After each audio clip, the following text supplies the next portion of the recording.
400 سال پہلے مصر پر ایک بہت ہی ظالم بادشاہ کی حکومت تھی۔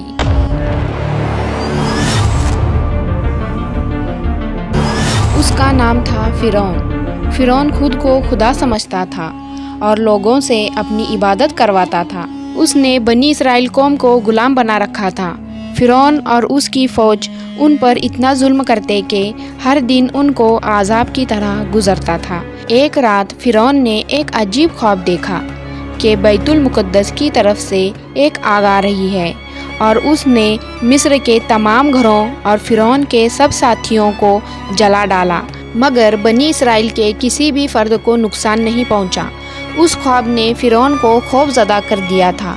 اگلے ہی دن اس نے مصر کے تمام جادوگروں اور نجومیوں کو دربار میں طلب کیا اور خواب کی تعبیر معلوم کی۔ نجومیوں نے اسے بتایا کہ بنی اسرائیل میں ایک بچہ پیدا ہوگا جو فرعون کی بادشاہت کو ختم کرے گا۔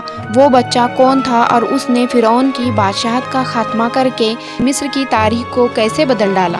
اس ویڈیو میں ہم فرعون کے اس خواب اور اس پراسرار بچے کے متعلق جانیں گے۔ جب فرعون نے اپنا خواب نجومیوں اور جادوگروں کو بتایا تو انہوں نے کہا، ان قریب بنی اسرائیل میں ایک بچہ پیدا ہوگا، اس کے ہاتھوں تمہاری ہلاکت ہوگی۔ یہ سن کر فرعون غصے سے پاگل ہو گیا۔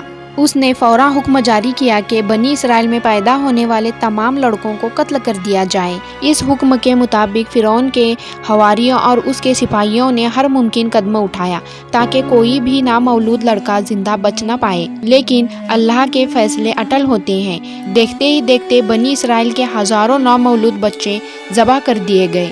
پھر ایک وقت وہ آیا کہ جب قبطی سرداروں نے فرعون سے کہا کہ بنی اسرائیل کے لڑکوں کا اسی طرح قتل عام ہوتا رہا تو ہمیں آئندہ خدمت گار ملنا مشکل ہو جائیں گے، پھر ہماری یہ کم تر گھٹیا اور غلیظ کام کون کرے گا؟ اس طرح فرعون نے حکم جاری کیا کہ 1 سال چھوڑ کر بچے قتل کیے جائیں۔ ان دنوں حضرت موسیٰ علیہ السلام کی والدہ اپنے حمل کے ابتدائی دنوں میں تھی۔ اسی ظالمانہ دور میں حضرت موسیٰ علیہ السلام کی ولادت ہوئی۔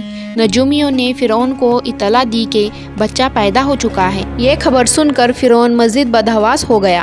اس کی فوج فوراً ہر گھر میں تلاشی لینے پہنچ گئی۔ موسیٰ علیہ السلام کا گھر دریائے نیل کے کنارے پر تھا۔ فرعون کی فوج اس پورے علاقے میں پھیل چکی تھی۔ وہ گھر گھر چھاپے مار رہے تھے۔ جوں جوں وقت گزرتا جا رہا تھا، موسیٰ علیہ السلام کی والدہ کی پریشانی بڑھتی جا رہی تھی۔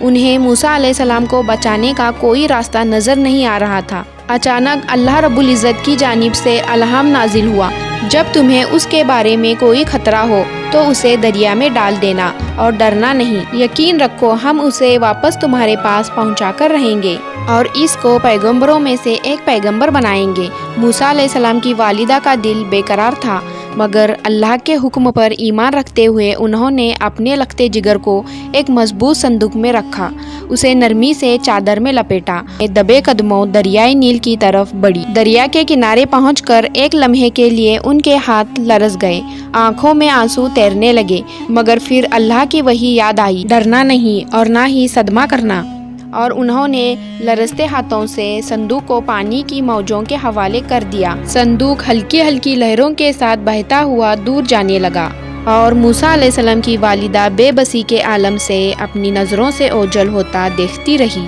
ان کا دل بے قرار ہو گیا۔ وہ بھاگ کر دریا میں کودنے کو تیار ہوئی، مگر اللہ نے ان کے دل کو صبر عطا فرمایا۔ انہوں نے اپنی بیٹی سے کہا، میری بچی، یہ صندوق کہاں جاتا ہے اس پر نظر رکھنا، مگر کسی کو پتہ نہ چلے۔ موسیٰ علیہ السلام کی بہن خاموشی سے چل پڑی۔ وہ دریا کے کنارے کنارے چلتی رہی، صندوق کو نظر سے اوجھل نہ ہونے دیا۔ پانی کی موجیں نرم تھیں، جیسے وہ بھی اللہ کے حکم پر چل رہی ہوں۔ صندوق بہتا ہوا شاہی محل کے باغ کے قریب جا پہنچا۔ یہاں فرعون کی خاتمائیں پانی میں کچھ تلاش کر رہی تھیں۔ اچانک ایک خاتمہ کی نظر اس بہتے ہوئے صندوق پر پڑی۔ یہ کیا چیز ہے؟ اس نے حیرت سے کہا اور تیزی سے پانی میں ہاتھ ڈال کر اسے کنارے پر کھینچ لے آئی۔